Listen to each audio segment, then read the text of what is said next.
trip to heaven. Nah, salah satu yang tanya itu mengagetkan. Papa pernah ke surga? Nanya. Nah, saudara, ini tema ya yang jadi perbincangan bagi banyak orang. Saya akan nyatakan ini dan jangan saudara kaget dulu. Sampai hari ini saya belum menemukan. Maka itu coba kalau ada yang pernah menemukan, beritahukan ya. Ada enggak? Maksudnya begini. Ternyata saudara, di Alkitab itu saya belum pernah ketemu ada ayat yang mengatakan Tuhan menciptakan neraka. Itu saya belum ketemu sampai hari ini. Tapi kita percaya neraka itu ada. Tapi saya belum pernah ketemu ayatnya yang mengatakan Tuhan ciptakan neraka. Nah, surga itu kerinduan semua orang. Masing-masing bahasa di dunia punya kata surga. Ya. Dan rata-rata agama di dunia kecuali Alkitab. Ya, rata-rata agama di dunia itu menuliskan, kalau saya pakai istilah bahasa Inggris, somewhere in nowhere. Surga itu ada. Cuma nggak tahu di sebelah mana, di bagian mana. Saudara, hebatnya Alkitab. Alkitab pun tidak pernah menunjukkan ayat yang mengatakan bahwa surga itu ada di satu tempat. Tidak. Ada gereja yang punya doktrin, ya, tapi sudah diubah. Sampai gereja itu mengubah lagu, belakang langit biru ada mahkotaku. Itu diambil dari Wahyu pasal 21. Tapi itu pun tidak tepat. Sebab langit yang biru itu tidak ada batasnya. Begitu jauhnya sampai kelihatan itu biru. Nah, jadi surga pun Alkitab tidak menunjukkan. Ini ada yang komen di Zoom. Tapi ada loh pendeta yang suka naik turun naik surga. Ya udahlah, itu urusannya masing-masing. Saudara, tapi Tuhan Yesus mengajarkan tentang surga itu bukan di suatu tempat. Bukan di sebuah lokasi, letak geografis. Bukan. Lalu apa itu? Nah, saya baca dulu beberapa ayat apa yang Tuhan Yesus katakan tentang surga. Matius pasal yang ke-13 ayat 44. Matius 13 ayat yang ke-44. Maka sindik ya. Udah, Matius 13 ayat yang ke-44. Hal kerajaan surga itu. Nah, mulai hari ini kalau saudara membaca di 4 Injil, lalu Tuhan Yesus berkata, hal kerajaan surga. Nah, itu yang Tuhan Yesus maksud surga dengan sesungguhnya. Jadi bukan sebuah tempat. Tidak. Nah, ini salah satu dari begitu banyak Tuhan Yesus memberikan perumpamaan tentang kerajaan surga. Saya ulangi, hal kerajaan surga itu seumpama harta yang terpendam di ladang, yang ditemukan orang, lalu dipendamkannya lagi. Oleh sebab sukacitanya, pergilah ia menjual seluruh miliknya, lalu membeli ladang itu. Jadi kalau tema hari ini trip to heaven, trip ke surga, maka kita bukan siap-siap bawa barang ini, bawa barang itu, terus kita berangkat. Tidak. Jadi trip to heaven, ya ini. Kita mencari ladang, sebidang tanah. Dan orang yang menemukan itu pertama kali adalah Tuhan Yesus. ladang itu adalah manusia.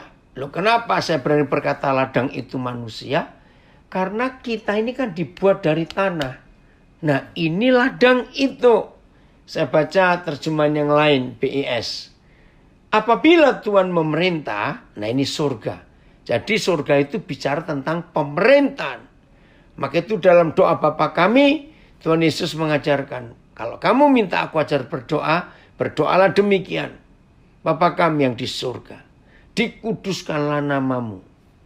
Datanglah kerajaanmu.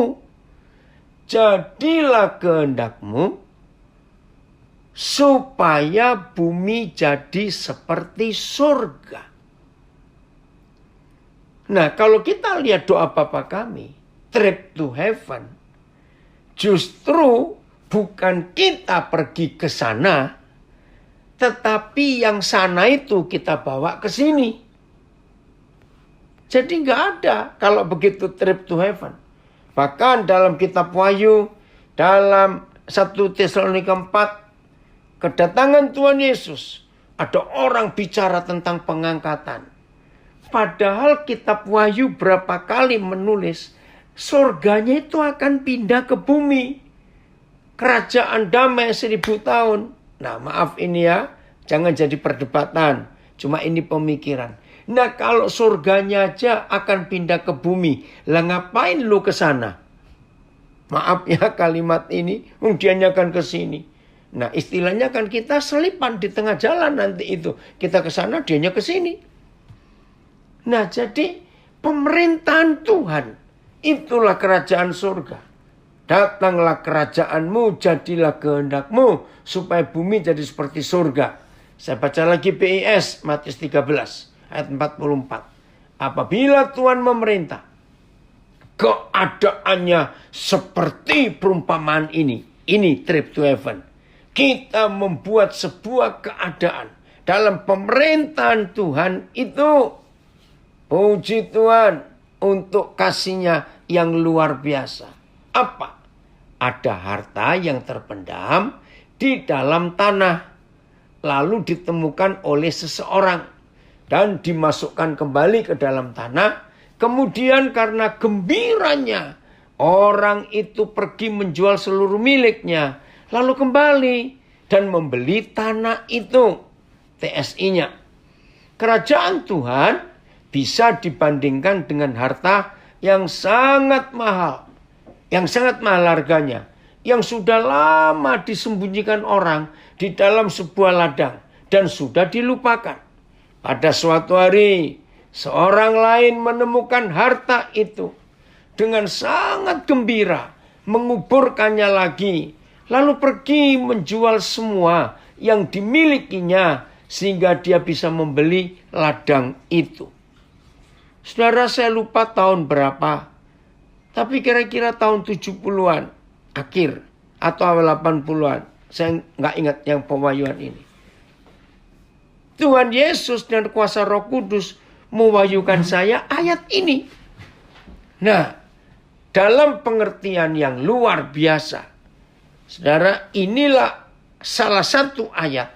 Kalau saya nggak berkata ayat yang pertama. Yang memotivasi saya menyekolahkan orang sampai hari ini. Ayat ini. Nah, jadi surga itu bukan kita pergi ke sana. Tapi surganya akan turun ke bumi.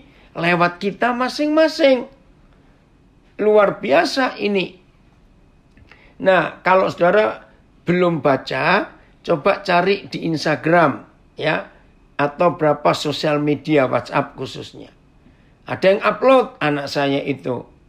Kemarin, ya, saya mendapat berita dengan foto. Salah seorang anak yang Tuhan berikan kepada saya. Tanggal 16 Desember 2017. Waktu itu kami bertiga dengan 2 anak saya. Satu dari Jakarta, satu dari New York. Kami ada pelayanan. Ke Sangir tujuan utamanya. Nah, lewat Makassar dulu, terus ke Manado, baru ke Sangir Talaut. Nah, saya ada kesempatan, saya ingin gunting rambut. Akhirnya anak saya yang di Makassar menunjukkan gunting di situ saja. Oh ya udah, maka saya masuk. Ternyata ada kafenya juga. Tukang cukurnya itu barbershop istilah sekarang. Nah, ketika saya lagi dipegang kepala saya oleh salah seorang barbernya, saya nggak kenal. Saya tanya, namamu siapa? Ternyata namanya Arif. Tapi yang lebih hebat lagi, Roh Kudus itu bicara kepada saya tentang Arif ini ada 3. 1, dia kecewa dengan bapaknya. 2, dia itu pengen kuliah. Tapi nggak mungkin. Nah, yang ketiga itu lebih saya kaget. Ternyata hari itu tuh hari ulang tahun dia. Jelas Roh Kudus beritahu.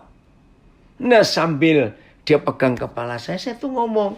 Karena itu kebiasaan saya untuk saya cerita. Rif, hari ini kamu ulang tahun ya? Dia tuh kaget. Dia pikir, saya tahu ulang tahun di hari ini itu dari siapa? Saya cuma tanya. Dan ternyata betul hari itu hari ulang tahunnya. Oh ya. Aduh, saudara, dia kaget betul. Terus yang kedua. Saya tanya, ada apa dengan ayahmu? Dia kaget lagi. Akhirnya dia cerita. Dia kecewa dengan bapaknya. Oke. Yang ketiga. Kamu pengen kuliah ya? Waduh, dia panik, saudara. Kenapa? Saya bisa tahu. Itulah hebatnya kerajaan surga itu. Membuat hidup seseorang sebidang tanah. Ya, terjemahan TSI itu bagus sekali. Yang lama dilupakan. Saudara, Arif sambil nyukur saya, dia itu bingung. Bapak ini siapa? Saudara, akhirnya kemarin dia lulus ahli media keperawatan. Jadi dia sambil nyukur saya tanya, jadi kamu tuh pengen kuliah apa? Pengen kuliah perawat. Saya pengen jadi perawat. Akhirnya dia manggil saya papa. Saya pengen jadi perawat, Pak. Saya pengen nolong banyak orang. Wih, luar biasa. Saudara, kemarin dia lulus S1 keperawatan. Dia orang Garut, orang Sunda. Ya, dari Garut. Nah, akhirnya tahun depannya 2018 dia keluar dari cukur itu dan dia kuliah. Nah, kalau saya ke Bandung berapa kali dia ikut saya kebaktian, dia dengar firman Tuhan. Saya nggak mempengaruhi dia untuk pindah Kristen, tidak. Agama itu nggak penting. Yang penting jumpa Yesus. Ini ada komen anak saya ini. Berapa orang yang papi sudah bikin bingung selama ini? Luar biasa. Roh Kudus, saya nggak ngitung sudah berapa. Nah, kalau kata bingung ini berarti yaitu itulah surga. Ternyata di dalam diri setiap orang sebidang tanah itu ada harta yang luar biasa. Ya. Oh ini, Aan nayangkan ya. Coba saya tungguan ya. Papa kan tunjukkan yang di Facebook dengan di Instagram. Bentar, ini orangnya Arif. Itu kemarin, foto kemarin, saudara. Ya, saya coba lihat dulu Facebook, sabar dulu. Ini orangnya. Jadi Arif Rahman. AMD titik cap. AMD itu ahli media keperawatan. Oh ya ini ya. Pak, alhamdulillah. Arif sudah beres sidang. Terima kasih banyak, Pak. Berkat Papa, Arif bisa sampai sejauh ini. Papa sehat-sehat di sana. Panjang umur ya, Pak. Nah itu tulisan dia. An coba besarkan lagi, An. Tadi Papa belum menunjukkan yang di... Nah dia Muslim. Saya nggak mempengaruhi dia. Nah saya nggak tahu anak saya Yan Riyadi ada nggak. Pernah satu kali waktu kami ke Bandung. Nah saya ajak anak saya ini ikut kebaktian. Dan dia nginep di hotel. Pas bersama dengan anak saya satu yang penyanyi. Ternyata Arif juga suka nyanyi. Yang TSI terjemahnya. Ada kata yang bagus dari TSI ya. Terjemahan TSI-nya. Matius 13 ayat 44. Kerajaan Tuhan bisa dibandingkan dengan harta yang sangat mahal harganya, yang sudah lama disembunyikan orang di dalam sebuah ladang dan sudah dilupakan. Pada suatu hari seorang lain menemukan harta itu, dengan sangat bergembira menguburkannya lagi, lalu pergi menjual semua yang dimilikinya sehingga dia bisa membeli ladang itu. Saudara, inilah kerajaan surga. Nah, masuk semester 2. Arif ini bilang gini, Pak, ternyata saya ini perlu alat-alat, tensi darah, stetoskop, ya, terus apalagi saya lupa. Bisa nggak Papa belikan? Ya harus Papa belikan, karena itu tugasmu. Saudara, akhirnya saya beli, ya, berapa alat itu. Saudara, berapa hari kemudian dia kirim foto ke saya. Saya menangis. Apa yang dia kirim? Dia bilang gini, Pak, setelah tetangga-tetangga saya tahu bahwa saya punya alat-alat ini, Pak, mereka datang untuk minta periksa saya.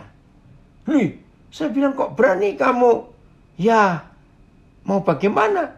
Ya, saudara, wah, di situ saya senang sekali. Dia bisa jadi berkat buat tetangga-tetangganya. Apalagi sekarang, kalau dia sudah resmi, nah dia tinggal tunggu wisudanya nanti ini. Nah, kalau ada di antara saudara ingin minta nomor teleponnya, saya akan kasih. Ya, beri semangat dia untuk dia maju. Jadi di dalam hidup Arif itu ada harta terpendam. Harta terpendamnya adalah hati yang melayani untuk kesehatan orang. Nah, saya akan uraikan tentang kerajaan surga dari Matius 13 ayat 44 ini, saudara. Ini sungguh luar biasa. Ternyata di dunia ini tidak ada seorang pun manusia yang dilahirkan tanpa investasi kerajaan surga di dalam sebidang tanah itu. Ingat loh, kita ini dari tanah. Ya, orang lahir cacat pun, perhatikan, orang lahir cacat pun tetap ada skill, ada keahlian yang Tuhan tanamkan di hidup orang itu. Maka itu kalau kita lihat video-video orang cacat, jangan cuma lihat agamanya, jahat kita. Ya, video-video orang cacat. Siapa masih ingat berapa bulan yang lalu viral?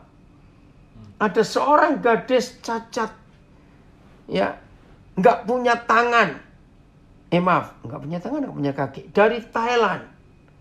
Nah, waktu bayi ini lahir, orang tuanya buang dia karena dia cacat, nggak punya kaki, nggak punya kaki. Nah, dibuangnya untung masih baik, ditaruh di depan satu vihara di Thailand. Akhirnya pagi-pagi salah seorang biksu menemukan bayi malang ini. Nah, bagi kepercayaan orang Buddha, ketika bayi ini diangkat dari kardus di depan vihara, bayi ini senyum. Nah, pelajaran Buddha, kalau ada orang senyum kepada kamu, jangan kau tolak. Dia itu mewakili kebaikan. Nah, karena vihara tidak boleh merawat anak, nggak tahu bagaimana ceritanya, ada agen, akhirnya anak cacat ini diadopsi oleh orang Amerika. Dibawalah ke Amerika. Nah, waktu video itu viral berapa bulan yang lalu, itu yang saya nggak percaya. Ternyata anak perempuan ini jadi model pakaian, model apa saja, cacat loh. Nah, ditunjukkan di situ dia bisa main olahraga skateboard yang hebat sekali. Maka dalam wawancara itu, gadis ini berkata, aku berterima kasih loh pada orang tuaku, walaupun aku dibuang. Loh, bayangkan, dibuang kok bilang terima kasih. Karena dia bilang, aku ketemu papa mamaku yang luar biasa. Ingat, TikTok saya yang pertama, masih ingat siapa itu orang tua?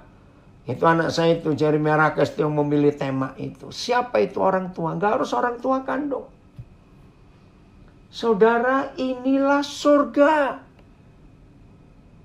Jadi jangan coba-coba mengadakan perjalanan ke surga. Oh, surganya akan datang ke sini. Dan Tuhan akan memakai kita untuk menciptakan surga-surga di mana saja kita pergi. Yaitu sebidang tanah yang kita temui sepanjang hidup kita. Betul, Tuhan, firman Tuhan itu untuk semua orang.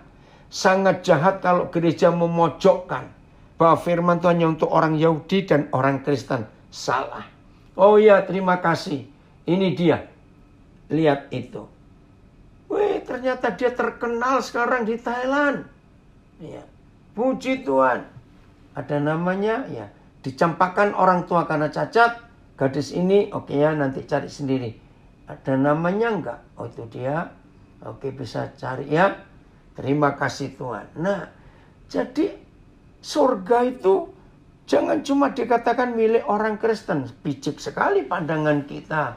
Semua orang ingin menemukan surga dalam hidupnya. Nah, saudara dan saya ini yang harus menjadikan setiap sebidang tanah itu di dalamnya ada harta terpendam. Saya ulangi lagi. Jadi saya bersyukur kepada Tuhan.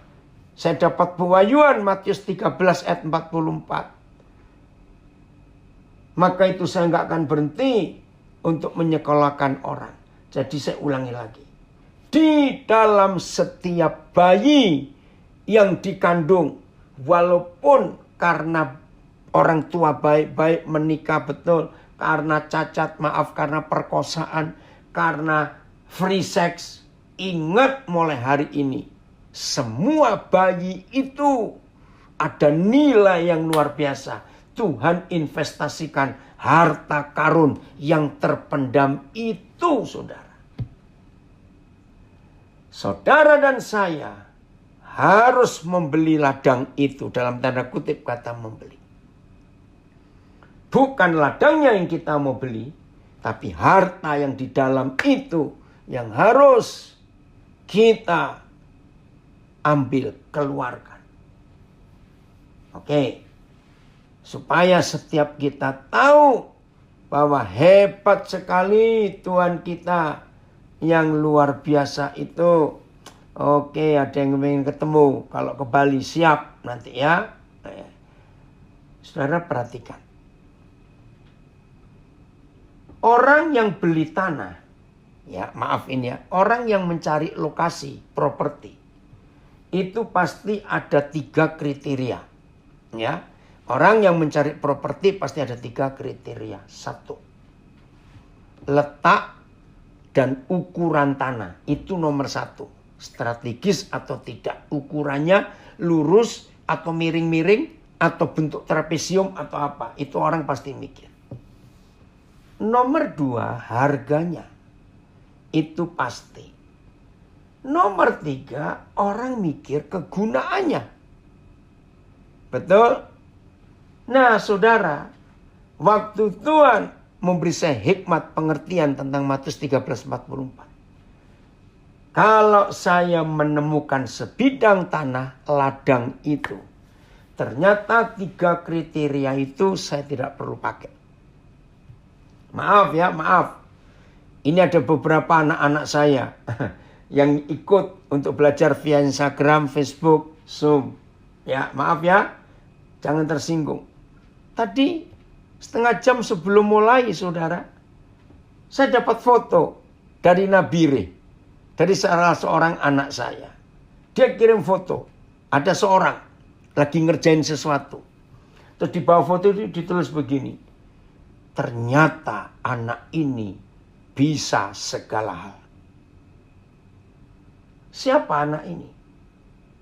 Saya dapatkan dia, saudara, dari hidup yang hancur di Kalimantan Barat. Hancur, saudara. Masuk penjara, nggak tahu berapa kali. Rehabilitasi, nggak tahu berapa kali. Hancur betul. Akhirnya semua keluarganya yang kenal dia menolak dia. Nah, nggak tahu bagaimana suatu hari, saya nggak tahu ini anak saya Renaldo Ginting ada di sini, kan? Dia telepon saya, Pap, Ini ada anak ini mau bagaimana ini anak baiknya. Ya udah. Saudara, akhirnya saya tolong dia. Untuk ya udah kamu ke Nabire saja. Maaf ya. Ya ampun saudara. Tiket saya sudah beli.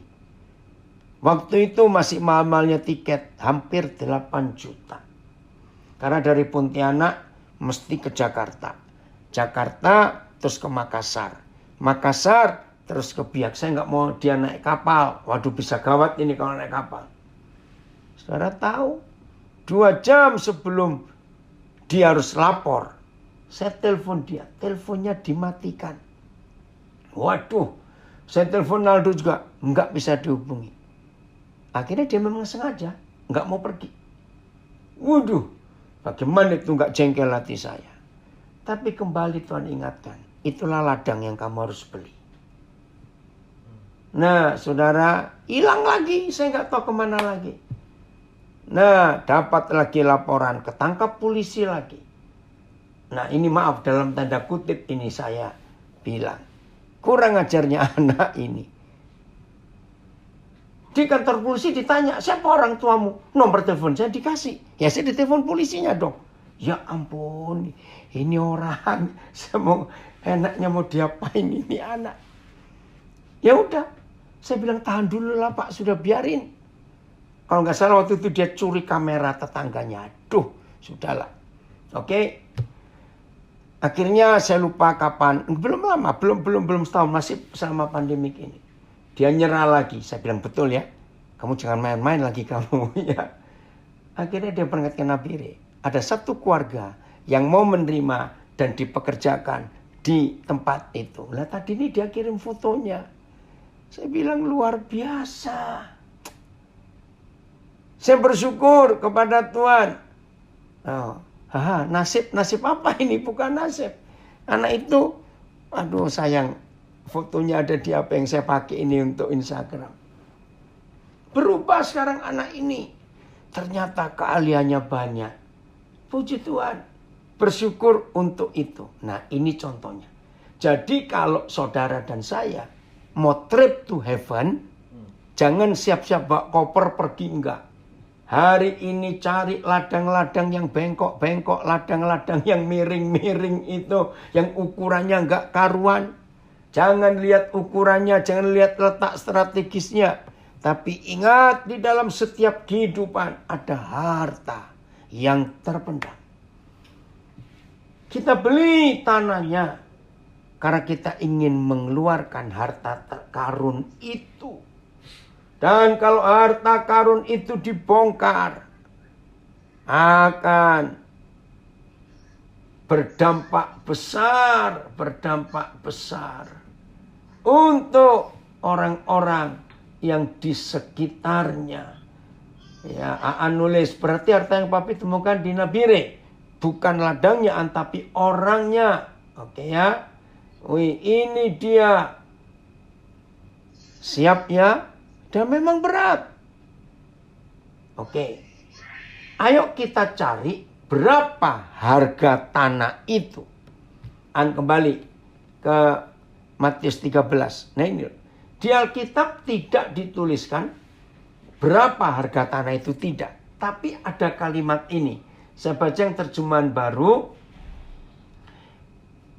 Oleh sebab sukacitanya pergilah ia menjual seluruh miliknya. Lalu membeli ladang itu. Yang BIS. Ya, orang itu pergi menjual seluruh miliknya. Lalu kembali dan membeli tanah itu. TSI dengan sangat bergembira menguburkannya lagi. Lalu pergi menjual semua yang dimilikinya. Sehingga dia bisa membeli ladang itu. Trip to heaven.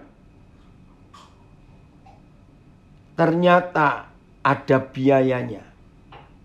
Saudara, berapa besar biayanya? Saya nggak pernah ngerti.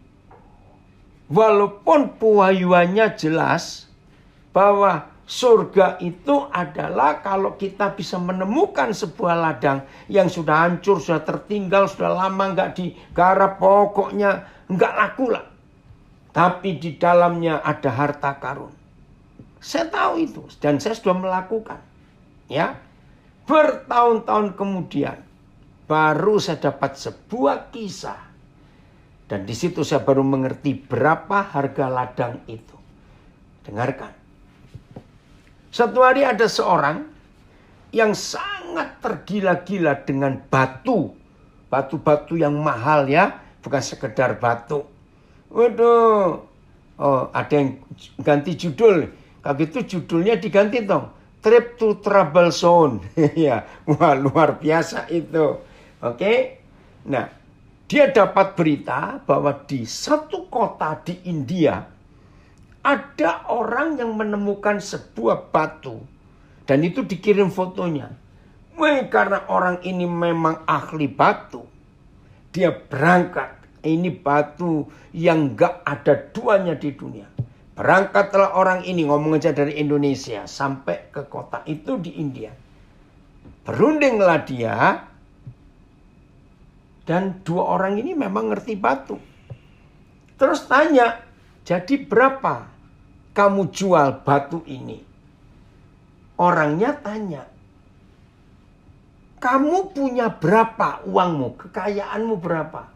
Wah, tersinggung saudara. Dikira orang ini merendahkan, penjual batu itu merendahkan. Dia bilang, enggak, aku tidak merendahkan. Batu ini hanya orang yang mau menyerahkan semua miliknya yang bisa membelinya. Maksudmu? Aku punya pabrik loh. Oh, nah jual pabrikmu itu untuk dapat batu ini. Ya nggak mungkin. Aku punya 3 anak. Dan masing-masing anak juga punya pabrik. Dan aku sudah siapkan. Kalau aku meninggal, anakku ini yang akan ambil perusahaan ini. Oh ya? Jadi kamu punya anak, anakmu punya pabrik. Jual semuanya itu. Marah nih orang. Kamu itu ngomong apa loh? Saya kan yang punya batu ini. Saya punya hak untuk menentukan berapa harganya. Lalu terus istriku bagaimana? Oh, kamu punya istri. Jual juga istrimu itu. Woi, dikejar terus saudara. Walaupun saya tidak menceritakan akhir dari kisah itu. Pasti saudara bisa menjawab. Pertanyaannya. Akhirnya orang ini bisa beli nggak? Ayo jawab. Akhirnya orang ini bisa beli nggak?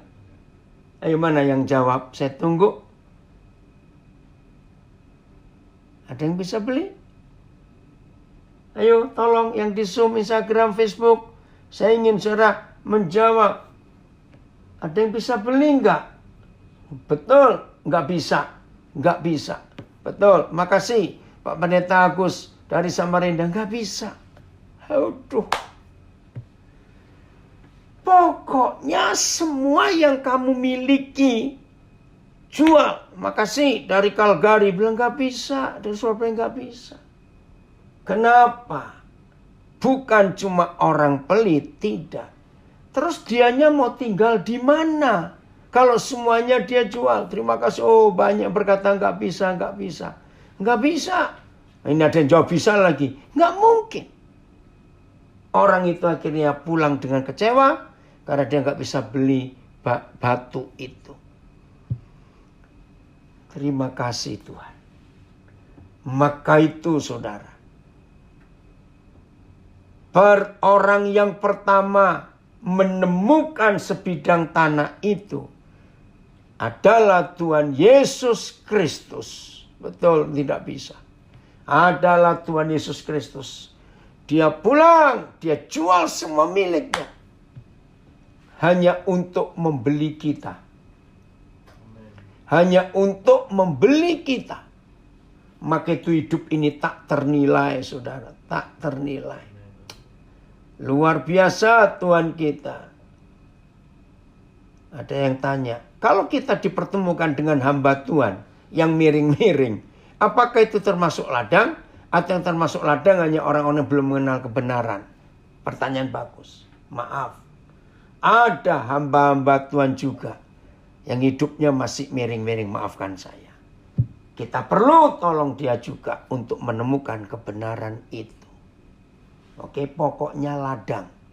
Ada kehidupan yang kita harus miliki. Ya, Karena Tuhan menyelamatkan semua kita tanpa dia membeda-bedakan agama, budaya, suku, warna kulit, semuanya tidak. Nah, itulah surga.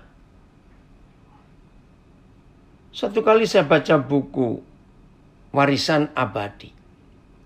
Salah satu pasal yang dibahas adalah, kalau Anda ingin melihat sebuah kekayaan, ingin melihat sebuah kemegahan, ingin melihat kemewahan yang luar biasa, jangan ke istana-istana raja, jangan ke bank-bank terkenal.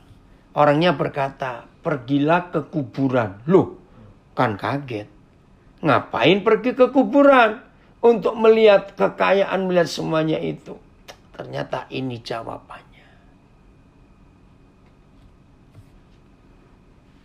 Di kuburan itu terkubur, ya, terkubur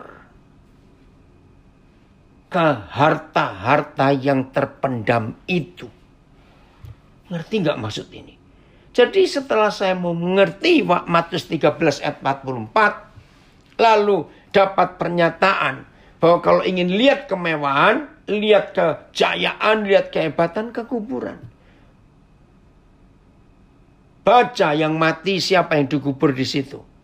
Orang-orang jenius, orang-orang hebat, berarti yang dikubur juga kejeniusan orang itu. Coba kalau dia masih hidup dan dia gunakan harta terpendamnya untuk berguna buat sesama manusia, untuk berguna buat dunia ini. Itulah surga, kata Tuhan Yesus. Dan itu betul. Beberapa anak-anak saya tahu, saya itu mengidolakan Steve Jobs. Salah satunya ya. Itu orang hebat sekali. Nah, saya punya biografinya Steve Jobs. Widih, ini orang hebat yang menciptakan perusahaan Apple komputer itu ya. Orang hebat. Tapi latar belakangnya menyedihkan. Mamanya itu mahasiswi. Baru semester 4 atau 5 saya lupa. Menjalin hubungan dengan orang keturunan Arab. Maka itu Steve Jobs ada, saya lupa bangsa apa-apanya. Syria atau apa. Hamil. Nah, omanya Steve Jobs dari pihak mama nggak suka. Suruh gugurkan. Karena dari bapaknya itu Muslim. Ini keluarga Kristen yang fanatik. Nggak tahu bagaimana ceritanya. Lalu ada satu keluarga namanya Thomas Jobs. Nah, nama Jobsnya diambil dari orang tua angkat. Mendengar itu. Lalu ibunya Steve Jobs itu dirawat. Ya, drop out dari university, betul. Sampai melahirkan. Lalu bayinya diadopsi pakai nama Jobs. Diberi nama Steve. Tapi kira-kira umur 8 atau sebelum 10 tahun. Orang tua angkat ini cerai. Tidak ada yang mau ngurus.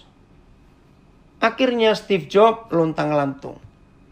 Nah, suatu hari dalam keadaan dia lapar juga di kota itu, saya lupa di mana. Dia melihat ada sekelompok orang dari agama Hindu, Hare Krishna. Nah, Steve Jobs ini melihat kehidupan kelompok Hare Krishna. Ringkas cerita, Steve Jobs diajak gabung ke kelompok itu. Dan ternyata Steve Jobs diterima. Menemukan a home, rumah. Maka itu sampai dia meninggal, dia beragama Hindu. Gara-gara itu.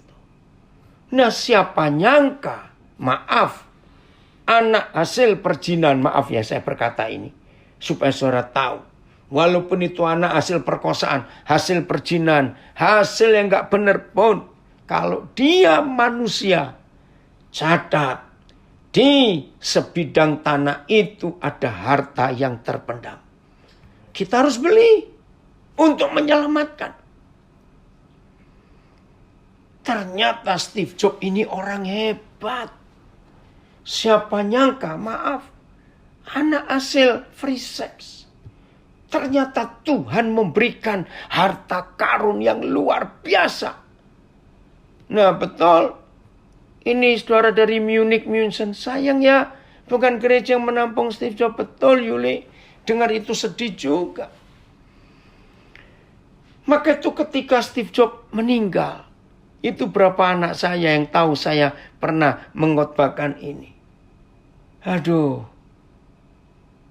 Yang dikubur bersama jenazahnya Steve Jobs adalah harta karun itu. Gini aja, coba kita mikir kebalik. Seandainya dia masih hidup sampai hari ini. Ya, seandainya. Kalau nggak salah Steve Jobs meninggal 2015 kalau nggak salah. Kalau dia masih hidup sampai hari ini, saya nggak bisa bayangkan. Dunia akan mendapatkan kemudahan-kemudahan apa di dalam komputer atau handphone atau apa saja. Ngerti nggak maksud saya saudara? Dunia akan dapat apa kalau Steve Jobs masih hidup? Nah itulah harta karun. Jadi mulai hari ini saudara, kalau kita bicara surga, jangan bicara tentang agama. 2011 terima kasih. 5 Oktober 2011. Ini anak saya dari Jerman mengirimkan itu. 5 Oktober 2011 dia meninggal.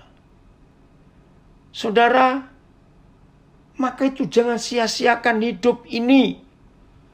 Izinkan saya mengatakan kalimat ini. Semiskin-miskinnya orang miskin, secacat-cacatnya orang cacat. Maaf. Sebodoh-bodohnya orang bodoh. Di dalam hidupnya ada harta yang terpendam. Di Zoom ada yang mengakui, bertobat. Aduh ampuni kami Tuhan. Yang suka bilang anak orang bojai. Bojai itu bahasa Hokkien. Gak ada guna lu. Ayo kita bertobat. Sungguh. Maka itu bagi beberapa saudara yang menanyakan kenapa saya punya model pelayanan seperti ini. Suka ngambilin anak-anak yang terbuang. Ya karena saya ingin ada surga di bumi ini.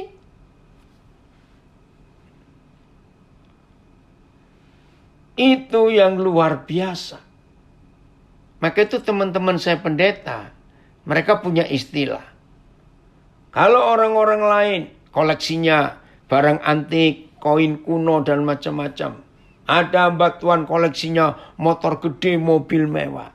Nah teman-teman saya berkata, kalau Koden ini koleksinya orang rusak. Dan itu betul. Makin saya dengar ada orang rusak sekalipun, serusak apa. Saya pingin, Gurga, ternyata kamu ada di Instagram. Papa tadi baru ngomongin kamu. Ini ternyata anak saya ngomongin dari Kalimantan Barat ada di Instagram saya. Enggak apa-apa ya Gurga ya, Papa sayang kamu kok. Oke. Oh, suara siapa itu? Jadi saudara, enggak ada anak lahir yang tanpa harta karun di hidupnya. Ayo mulai hari ini kita semuanya melihat dengan kacamata Tuhan ini. Maka itu maafkan saya. Saya enggak ngitung. Saya bersyukur punya istri yang luar biasa. Yang tidak pernah menghalangi saya untuk nyekolahkan banyak orang. Untuk ambil orang-orang rusak itu. Bersyukur. Tuhan beri istri yang luar biasa. Saya enggak ngitung. Sampai yang terakhir. Arif ini lulus. Berapa banyak uang yang saya keluarkan. Maka itu harga tanah itu tidak ada angkanya. Pokoknya semua yang kita miliki. Itu yang saya jual untuk beli ladang itu. Ya Miss, kamu masih di Jogja ya? Ya, Tuhan menghibur kalian. Ini salah satu guru kami di Nabire. 2 hari lalu adik kandungnya meninggal di Jogja. Ya. Dia gabung di Facebook. Jadi mulai hari ini saudara. kita harus menggenapi firman Tuhan ini. Maka kesimpulannya, ya jangan tersinggung dulu. Jadi orang yang mau mengadakan trip to heaven, itu nggak akan bisa menghadirkan surga. Jangan tersinggung. Kalau orang itu pelit, nggak mungkin. Jadi dengan kata lain, orang pelit trip to hell saja. Maaf, jangan marah. Hei, tertawa habis pelit. Maaf ya. Ada yang komen, setiap kita merupakan gambar dari Tuhan yang mulia dan berharga, betul. Maka itu ayo kita buat sesuatu supaya surga itu nyata di hidup ini. Bukan nanti setelah kita mati ke surga, tidak. Sekarang ini surga bisa kita adakan. Ini luar biasa. Aduh, saya bisa cerita banyak tentang orang-orang yang Tuhan selamatkan hidupnya. Sony, terima kasih, ini anak saya dari Tarakan. Salam ya buat istrimu, papa belum sempat lihat cucumu itu. Ya, lama itu nggak ketemu kamu, Sony. Ya, siap ya saudara, kita menyatakan surga di bumi ini. Oh, Tuhan akan pakai luar biasa. Ada satu kisah yang menarik. Kita buka Hakim-Hakim pasal 11. Ya. Ini ada yang komen, hidup berarti bagi orang banyak. Betul nak, setuju sekali. Oke ya. Hakim-Hakim pasal 11 mulai ayat yang pertama.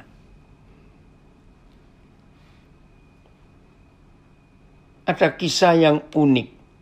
Dan inilah penggenapan dari Matius 13 ayat 44 itu. Ya, Hakim-Hakim pasal 11. Bentar saya betulin Instagram saya ini. Adapun Yefta, nah Yefta ini hakim ya yang dipakai Tuhan luar biasa. Adapun Yefta orang Gilead itu adalah seorang pahlawan yang gagah perkasa, woi hebat. Tetapi ia anak seorang perempuan sundal. Ayah Yefta ialah Gilead. Maka itu saudara, dengan firman ini, saya tidak pernah membeda-bedakan anak. Jadi maaf, ada beberapa anak yang Tuhan serahkan kepada kami. Maaf ya, itu anak hasil perkosaan, anak hasil perjinan, anak hasil hubungan gelap. Ada. Wih, terima kasih Tuhan. Mereka itu berharga. Buatkan surga untuk orang-orang seperti itu. Jadi trip to heaven itu enggak cuma untuk diri kita loh. Enggak. Ajak orang lain untuk bisa menemukan surga. Ini Yefta. Maaf. Anak dari perempuan sundal. Jelas sekali Alkitab menulis. Juga istri Gilead melahirkan anak-anak lelaki baginya. Setelah besar, anak-anak istrinya ini jadi anak saya, anak sah. Yefta, anak dari perempuan lain. Maka mereka mengusir Yefta. Ya wajar. Yefta bukan anak kandung, apalagi dari perempuan sundal, maaf. Berkata kepadanya, engkau tidak mendapat milik pusaka dalam keluarga kami, sebab engkau anak dari perempuan lain. Aduh, kasihan sekali. Oh, ini yang luar biasa. Terima kasih ada seorang gembala dari Makassar memberi komen, amin, datanglah kerajaanmu, jadilah kehendakmu supaya bumi jadi seperti surga. Betul. Apa yang terjadi dengan Yefta? Betul, ada komen lagi di Facebook. Lah Yesus sendiri kan keturunan dari seorang pelacur. Ya betul, bahkan ada dua loh. Maaf, perempuan yang gak baik yang ada dalam silsilah Tuhan Yesus. Itulah hebatnya Bapa kita di surga. Kita gak boleh beda-bedakan orang. Nah, karena Yefta tertolak dari keluarga ayahnya, maka larilah Yefta. Perhatikan ayat itu.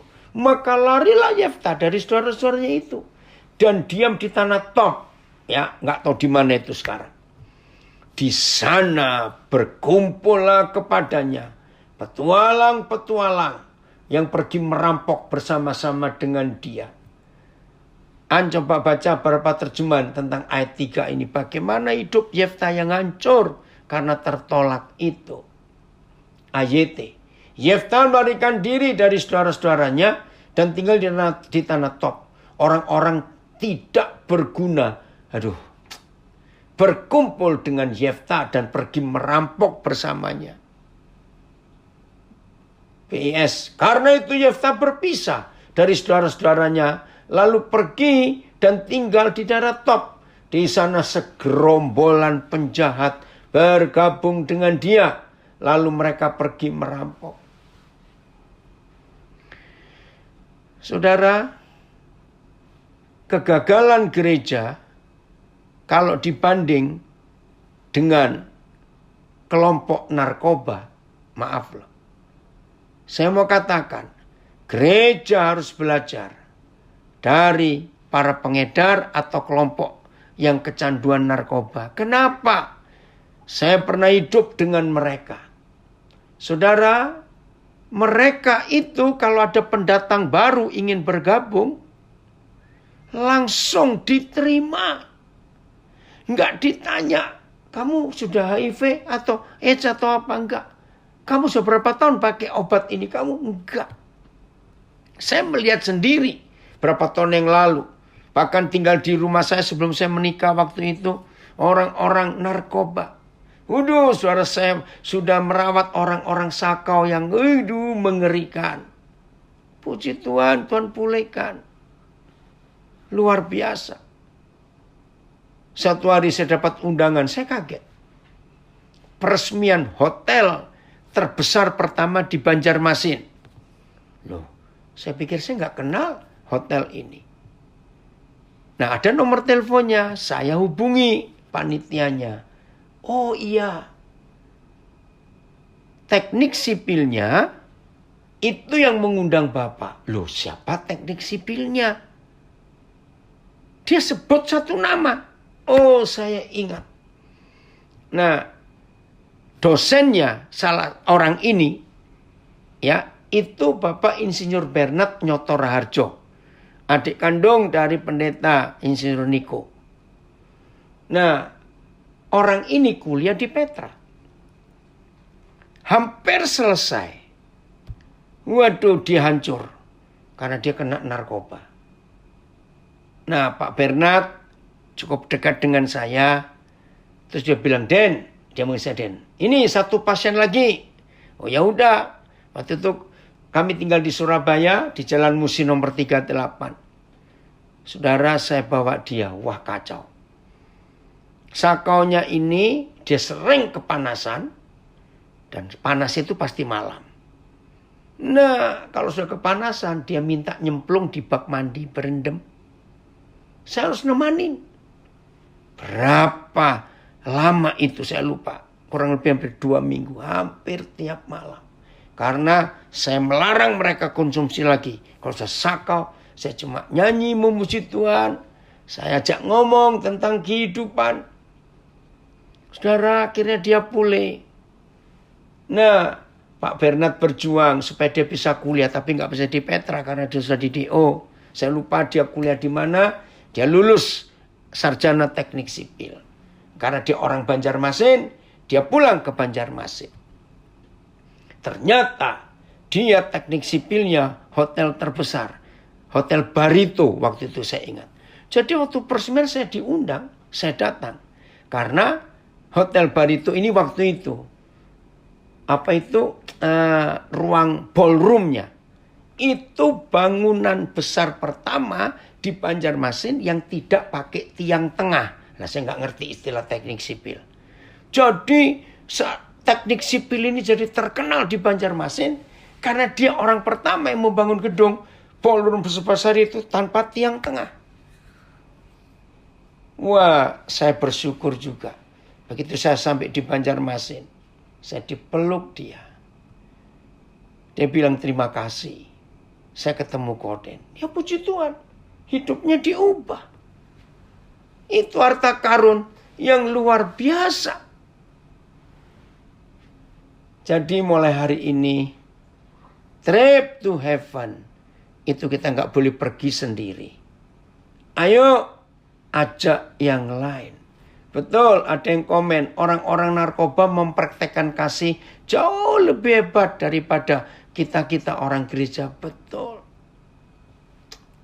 Terima kasih. Oh iya betul, daerah Musi, daerah Darmo, Kartini. Ya betul, ada yang komen, ini orang di Belanda. Ayo mulai hari ini saudara, kita buat surga itu nyata di mana-mana. Dan akhirnya Yefta dipakai Tuhan luar biasa jadi berkat untuk menyelamatkan banyak orang. Jadi daripada kita ngomongin neraka, lebih baik kita ngomongin surga. Karena itu yang jelas sekali. Oke? Jadi ayo saudara, kita berani menjual semua harta kita demi mendapat sebidang tanah ladang itu. Tuhan itu luar biasa. Maka itu saudara, dalam pelayanan kami, ini cuma ngomong saja ya. Puji Tuhan, ini anak-anak saya banyak, tim kami banyak. Pelayanan kami di Papua. Itu betul-betul, maaf ini ya. Anak-anak maafkan papa ya kalau ngomong ini. Pokoknya ada anak-anak terbuang dari keluarga, dikirim. Ya ayo, kita hidup bersama-sama. Yang maaf lagi sih, dikeluarkan dari sekolah Alkitab, dikeluarkan dari pelayanan karena buat salah. Ayo, udah gitu saja. Dan puji Tuhan, sekarang mereka itu orang-orang hebat. Saya tanpa mereka, dengan istri saja, nggak mungkin kami berdua bisa nangani pelayanan sebanyak ini, sebesar ini, tidak sanggup. Tapi Tuhan berikan kami ladang-ladang. Maaf ya anak-anak, yang terbuang itu. Dan jadi orang-orang hebat. Ketika Tuhan memampukan kami untuk bisa membeli mereka. Dengan segala kekayaan yang ada. Nah bayangkan kalau semua kita menemukan orang-orang gak punya harapan dalam hidup. Lalu surga mereka alami. Dengan hikmat dari kuasa Roh Kudus. Dengan sebanyak macam cara. Ya, teknologi ini, teknologi itu macam-macam lah bisa dibuat. Saudara bisa bayangkan. Kalau semua kita melakukan itu trip to heaven. Menyelamatkan banyak orang. Memulihkan hidup orang. Gak peduli agamanya apa saja.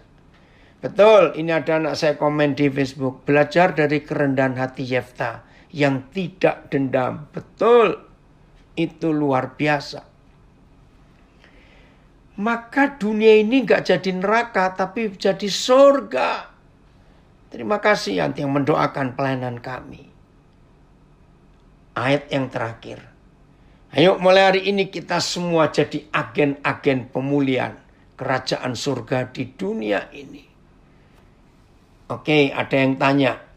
Kalau kita sudah melayani, apakah orang yang kita layani harus kita bawa menjadi Kristen atau harus dibaptis? Kan tanda-tanda orang percaya dibaptis. Nah, jangan bicara agama lebih dulu. Jangan. Tapi bicara tentang kehidupan. Tentang kebenaran. Ya, berbicara tentang Yesus. Oh ya, saya harus tegaskan ini ya. Berbicara tentang Tuhan Yesus. Berbicara tentang Injil. Hari ini semua kita harus sadar. Tidak harus bicara tentang agama Kristen. Saya ulangi. Bicara tentang Tuhan Yesus. Bicara tentang Injil. Tidak harus bicara tentang agama Kristen. Ini yang keren. Maka itu kalau kita bicara tentang kasih, tentang kebenaran, tentang pengampunan, tentang pertobatan dan macam-macam. Enggak harus pakai agama Kristen. Tidak. Maaf ya saudara. Agama Kristen itu jahat loh. Siapa baca berita minggu yang lalu?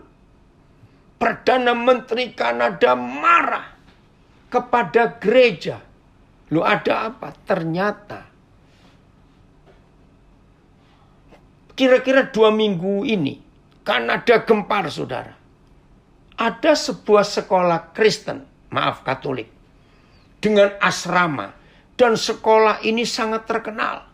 Membawa anak-anak suku Indian Inuit. Ya berapa abad yang lalu.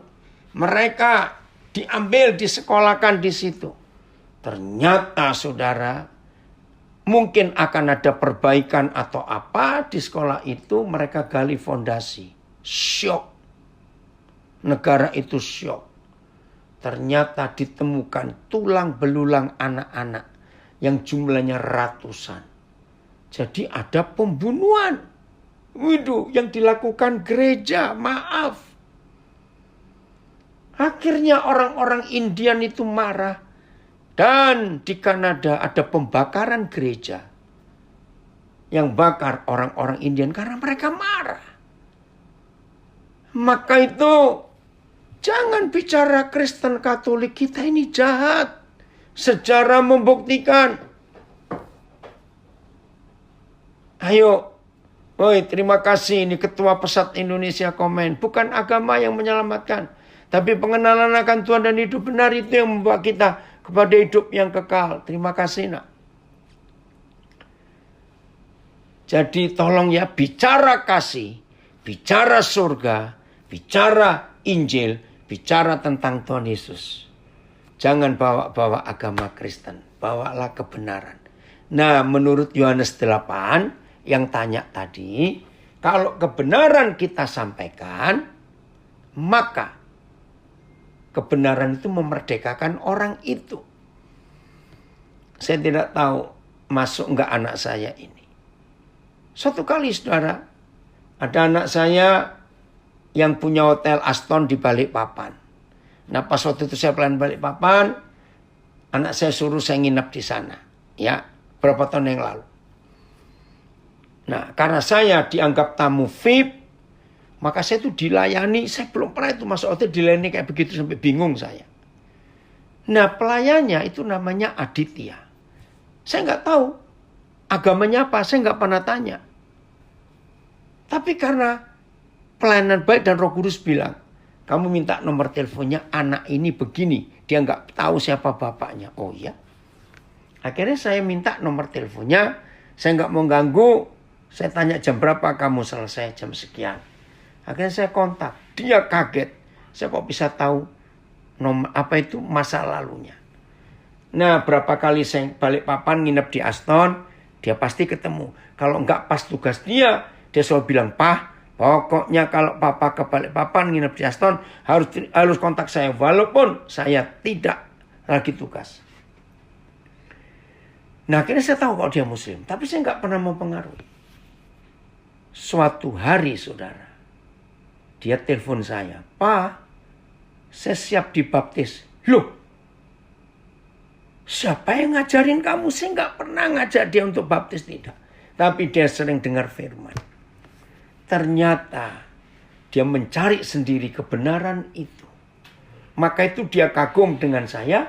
Karena saya nggak pernah mengajak dia pindah agama. Tidak. Nah pas saya pelayanan ke Krayan, Kalimantan Utara. Dia ada off bilang, "Pak boleh nggak saya ikut? Saya ini lama di Balikpapan. Dengar tentang Krayan. Suku Dayak Lunda ya. Tapi saya nggak pernah ke sana." Yaudah ikut. Itu 2017. Saya nggak nyangka juga. Dia belum dibaptis ternyata. Waktu itu nggak jadi. Nah di Krayan itu saya baptis dia. Nah ini yang tanya tadi. Jadi nggak harus cerita soal agama. Biarin. Nanti kebenaran itu memerdekakan dia. Kemarin malam, pas makan malam ada seorang tanya. Orang tanya ini ada loh. Bapak ini nggak punya mobil. Tapi bisa kemana-mana. Itu hebatnya Tuhan. Nah dia tanya, kenapa saya nggak mau punya mobil? Saya bilang, saya nggak perlu. Ya, saya nggak mau cerita kalau saya mau nginjil. Ternyata tahu. Nah, terus saya cerita. Saudara tahu gara-gara saya nggak punya mobil, ada 2 sopir yang bertobat. Loh kok bisa? Dia tanya. Karena begini kebiasaan saya. Ya waktu itu saya masih Surabaya. Saya belum lama di Papua. Jadi kalau ada keluarga yang tahu saya mau pergi ke daerah ini, ke daerah itu, dan nggak ada mobil, saya dipinjemi. Nah kalau pinjam mobil bersama sopirnya sekali. Nah saya ini punya kebiasaan. Kalau ada sopir pergi dengan saya, dan saya nginep di hotel, saya nggak akan nginepkan sopir itu di losmen. Selalu saya ajak, kalau istri saya nggak ikut, saya ajak sopir itu sekamar dengan saya di hotel. Nah ada 2 sopir itu bertobat. Karena dia nggak pernah ngalami itu.